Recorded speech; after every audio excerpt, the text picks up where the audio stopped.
Bold claim. The Oxford Union debate over the motion, the House believes that India's response to Pakistan is a populist strategy sold as security policy, devolved into a public clash and controversy, exposing deeper tensions behind the scenes. And this is the part most people miss. The narrative on who withdrew or arrived is contested, with each side presenting competing accounts that shape perceptions of integrity and fairness.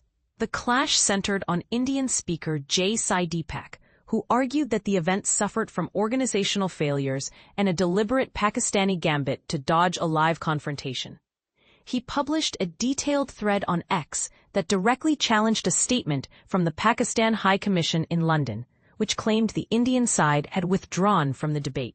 According to Deepak, instability plagued the event from the start, highlighting involvement by Pakistani nationals in key posts at the Oxford Union. He named Musa Haraj as the Oxford Union president, allegedly linked to Pakistan's Minister of Defense Production, and Raza Nazar as the treasurer, arguing that the original marquee Indian speakers, former Chief of Army Staff Naravan and Dr. Subramanian Swamy, had to pull out 2 days prior due to unavoidable commitments, forcing a scramble for replacements. Despite the late notice, Deepak was prepared to argue India's case and managed to assemble replacements from within the UK, namely Manu Khajuria and PT Satish K. Sharma.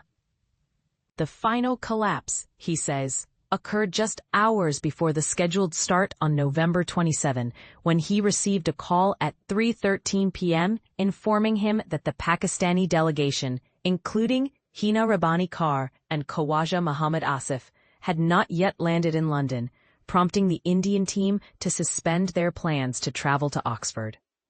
The narrative grew more opaque when Deepak later claimed Pakistani delegates had landed and were staying at a hotel in Oxford, which he described as the Pakistani side deserting the battlefield before the first bell rang.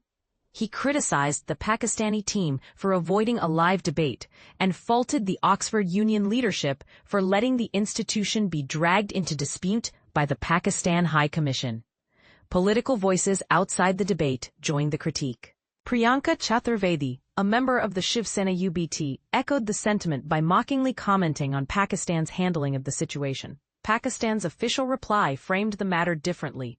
The Pakistan High Commission released a statement saying the Indian delegation, initially listed as General Naravan, Dr. Swamy, and Sachin Pilot, withdrew at the last minute, effectively conceding a walkover to Pakistan. They characterized the Indian withdrawal as a failure to defend India's security policy in what should have been a neutral and intellectually rigorous discussion. This episode underscores how high-stakes political debates can spiral into public quarrels over procedure, perception, and accountability. It raises a broader question.